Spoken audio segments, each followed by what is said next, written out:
Afurra cuufamee fudhatama gaddeebi'e. Fudhatakanaa cuufamee qabiinsa lola walloo booda sagali gaddeebi'e. Sagalirraa cuufamee shani gaddeebi'e jechuudha. Shananis odaa roomaa, odaa bisii, odaa nabee, odaa bulluu, odaa bultumii jechuudha. Kanatti aansee sirna gadaa fi sirna raabaadoonii garaagarummaa isaanii asirratti hawamee barbaada. Sirna namni yeroo hunda sirna gadaa raabaadooniidha. Sirna raabaadoonii fi sirna gadaa garaagarummaan bakka itti qabu jira. Heeraa fi seera ittiin bulmaan isaanii tokko ta'ullee bakka itti garaagarummaa qabu jira. Sirna gadaatiin bulaa turan. Sirna raabaadoonii ilmaan afran qalloo odaa bultuu jalatti sadeen bareedumaa wajjin sirna raabaadoonii tumatanii sirni raabaadoonii nama waggaa 32 umrii isaa 32 geesseetu sirna raabaadoonii keessatti abbaa gadaa ta'uu danda'a. Sirna gadaa keessatti immoo nama umrii isaa waggaa 40 guuteetu abbaa gadaa ta'ee muudatee biyya gaggeessuu danda'a jechuudha. Garaagarummaan bakki jirtu bakka kana. Gara heeraa fi seeratti yoo deemne garuu heeraa fi seera keessatti akkaataan itti bulmaan isaanii tokkuma jechuudha. Odaa bultumii fi odaa nabee jalatti sirni raabaadoonii ittiin bulaa turanii jechuudha. Kana jechuudhaanis odaa bultuu jalatti caffee waliigalaa qabaachaa turan.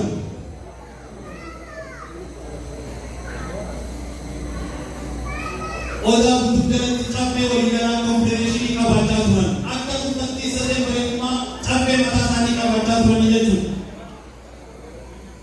Caffee mataa isaanii qabaachaa turanii jechuudha. Afran kalloon caffeessi addeeleen wal gahaa turte jechuudha. Ituunis caffeessi karra qulqullaa jalatti wal gahaa turte jechuudha. Anniyyaas caffeessi burqaa tirtiraa jalatti wal gahaa turte jechuudha. Waggaa irraa odaa bultuu gara waliin dhufanii jechuudha. Heerri hangama seera addunyaa bakki itti taate kanaa jechuudha. Abbootiin gadaa isin duratti beekamaa abbaa gadaa bal'aa guubaa fi abbaa gadaa wadaa galma mormoosoo abbaa duulaa bahar waaree kana dura beeku. Abbootiin gadaa isaan dura turan takkaa lama ta'ee irra dabruu barbaada. Abbootiin gadaa bal'aa guubaa dura turan abbaa gadaa jaarraa mardiinaa dura qabadhaa seenaa abbaa kabalee jedheeti hundi keessatti dura qabadhaa. Abbaa gadaa jaarraa mardiinaa abbaa gadaa roobaa dulbataa abbaa gadaa roobaa gaamoo abbaa gadaa roobaa gobeellee abbaa gadaa ooyiroo diiramu abbaa gadaa harar argaaya abbaa gadaa hormoosoo booruu abbaa gadaa bal'aa guubaa abbaa gadaa wadaa galmoo hormoosoo isaanin dhadhee'u sadeen bareedumaa keessaa ganda saddeetti baalli walharkaa fuudhaa turanii jechuudha.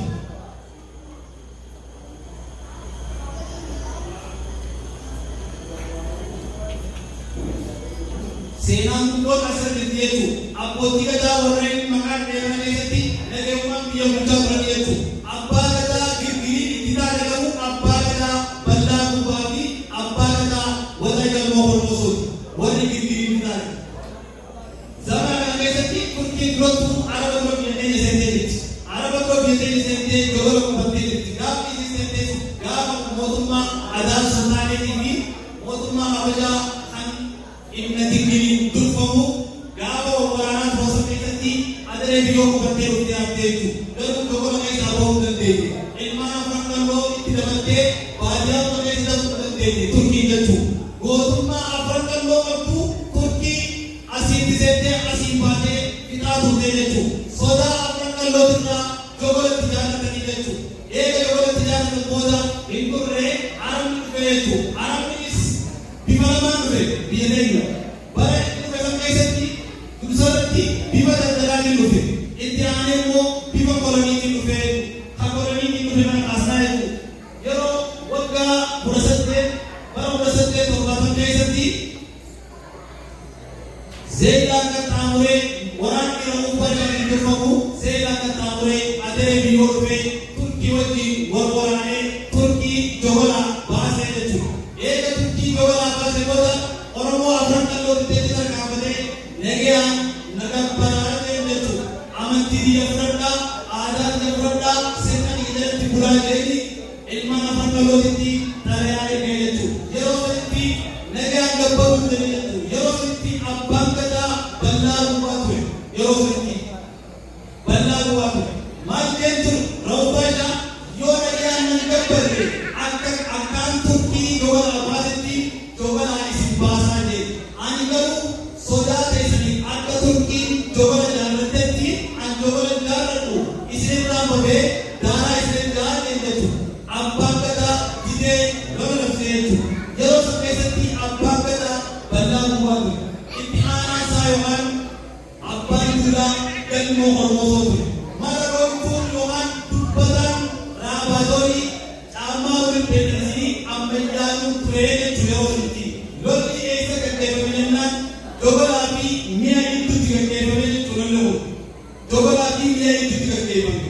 Yeroo sanatti lola handhaawaa walis deemee jechuun lola namoota wareegaman booda abbootiilee gadaa lubbuudhaan osoo jiranii booji'amanii jechuudha. Akka booji'amanitti abbaan gadaa bal'aa gubaa dursatti booji'amee isaa jechuudha. Harka arabaa seenee jechuudha. Itti aansee bal'aa waday itti aansee galma hormosootii jechuudha. Itti aansee caammaa murii jechuudha.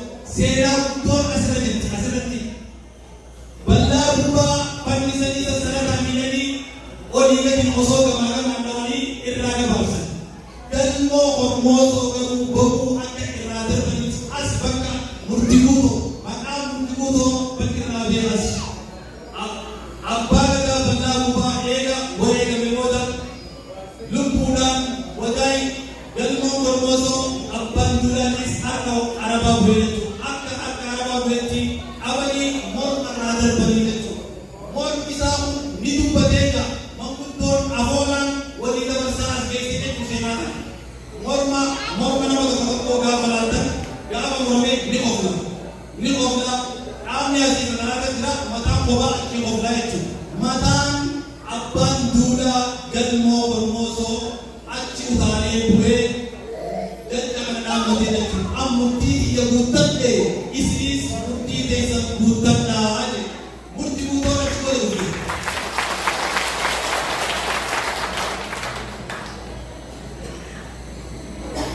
Murtii guutoon achi booda dhufe. Mala loltuu fi dubbataan caammaan Somaalee jaamaa murgatti goota dhaqnee namni fi biyyaama. Garuu inni ilma afran loluu beekamaadha. Namoonni beekanii wal nama mamsiisu. Saamtuu seenaa waan beekaanii malee. Aadaa garuu caammaan yookaan ammayyaan kun eega fannifame booda inni nama seenaa akka Umar Muhtaar qabu. Ilmaan afran qal'oo keessaa namni gootoowwan seenaa akka Umar Muhtaar qaban bal'aa gubaa galmoo hormoosoo caammaan yookaan ammayyaan horii jechuudha. Ni fannisanii jechuudha. Gaafa fannisan waan dhaabbattu yoo qabaatte maal dhaabbattaa jennaan maal ta'e? Dabaa araagamanaa awwaantamne kara karaa galaatu kanaa jedhu. Hiikaan jecha kanaa maal jechuudha? Dabaa araagamaa yaa diina gamaa dhufe lafaa lafeetti biyyaa biyyootti qabachuu dhufe. Dabaa araagamanaa yaa obbidiyoo jechuudha. Obbidiyoo gaafasii kan isaanii bitame awwaantamne kara akkaraarraa meeyne karaa galaatu kanaa najjeessaniif isiniin badduu jechuudha. Seenaa akka Umar Muhtaar gaafa Umar Muhtaar qaaliyaan biyya isaanii seentee fanniste akka inni uummata isaaniif dhaamsa dhaamee jechuudha. Kanarraa ka'ee seenaa Umar Muhtaar wajjin wal fakkaattii jechuudha.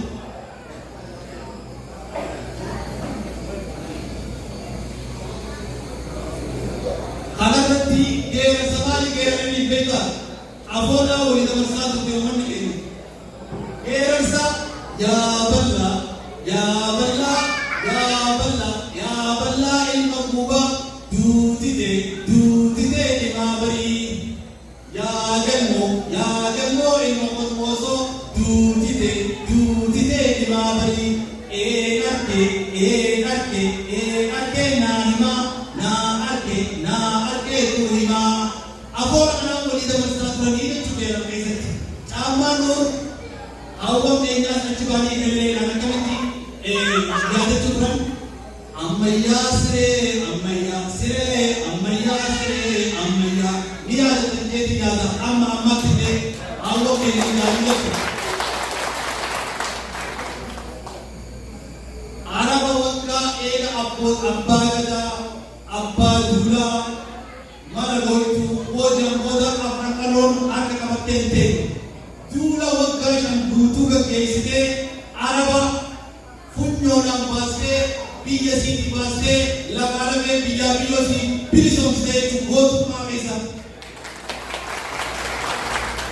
Seenaa Itoophiyaa keessatti diina alaa dhufee gabboofachuudhaaf yeroo duraatti anti duulan afran qallotti duulanii jechuudha. Gaafa arabni qoranii dhufe eegas booda lolli aduwaa qaxaaliyaan seenee jechuudha. Seenaa Itoophiyaa keessatti adiin ittiin lolee afran qalloon yeroo duraatti diina alaa dhufe irraa deemuu dandeesseetti. Yeroo san keessatti tokkummaa qabaachaa turanii jechuudha.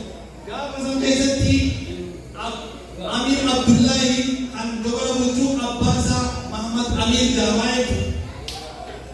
Turkiin gaafa baase taate booda arabnis Turkii baase booda abbaan Muhammad Amirri dogola Muhammad Amir eessa baqatee ona alaatti baqatee jechuudha.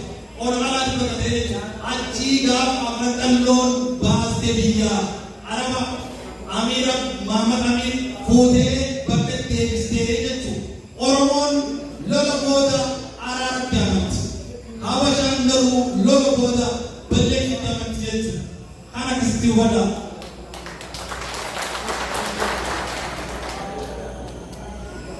Gaafa waggaa kudhan booda kudha saddeet torbaatamii shanitti biyyaa baasan. Waggaa kudhan booda isaanii hafuuran baafatanii isaanii qabsanii isaanii illee cimsanii Minilik gubbaa gad dhufee Minilik akka gubbaa gad dhufetti waluma akka cabsetti shawaa dhufee jechuudha. Shawatti lafa dhaabbatee abbaa gadaa Tufaamunnaa abbaa gadaa Gullallee jechuudha. Yeroo gabaabaa keessatti lolli sun shawaa irra bobaanii jechuudha. Shawaa akka irra bobaanii eessa dhufan isaan eessa qabachuuf hawwii guddoo isaanii hawwii Abisiiniyaa dhugoomsuudhaaf baala diimaa kana qabachuu qabanii jechuudha. Baala diimaa qabachuuf humna gurguddootu dura jira jechuudha. Isin dura jira jechuudha. Arsiin dura jira jechuudha. Arsiin dhufanii jechuudha eega shawaa labsan booda kutaalemmaa nagayaan gabbaranii jechuudha. Arsiin ganna saddeet lole jechuudha. Leenjisootii gaa nama goomne ture seenaa nageettare jechuudha isan. Eega arsiin gore booda seenaa nagayaan gabbaratan geeddare jechuudha. Eega arsiin waan booda ona itti dhufan jechuudha. Ona itti dhufanii jechuudha. Ona itti osoo dhufin duratti xalayaa deemanii jechuudha. Mucee amma muceetti. Muceen amma mucee nagayaan gabbaranii yoo gabbarre akka arsiitiin si khulaasaa jeen jechuudha. Haya nagayaan si gabbaraa jeeni waraanni tamanjaa isaanii gaafa lafa gad deebisan ona itti dhufan muceen amma mucee gursarattu waraana isaa qopheessee jira jechuudha. Muceen amma mucee waraana 500 qabu. Kan jeneraalli goobanaadhaan hogganuu jechuudha. Irra bagee ramiin godhee jechuudha. Eegas booda goobanaadhaan ta'e sababa sanarraa kan ta'e ati yoo gootummaa ganna saddeet kasiilalee injifatteeti. As ituun akkamitti waraana hanga isarraa itti jedhee aangoorraa buusee qoraan fottoisu seenee jechuudha. Akka xaayituudhaaf qoraan fottoisu. Inni obboleessa isaa yaamee quncee dhaqee fuudhee mana godhee jechuudha. Bakka obboleessaa buusee jechuudha. Eegas booda gaa mucee naannoo mucee yeroo lama moo'e jechuudha. Yeroo sadaffaatti mo'amee jechuudha.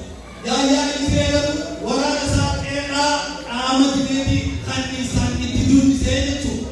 Qeeqaa nama nanniisota kan nama qeeqaa dibatu kan isitti hin yaadne beeku irratti duubisee jechuudha. Goota goota ture jechuudha. Eegaa oneetuu injifate booda ofarraa dhufee mudhii ulee dhufee durraa seenee jechuudha. Haamidoofa mataskaana qabbanaawaa mareessuu seenee jechuudha.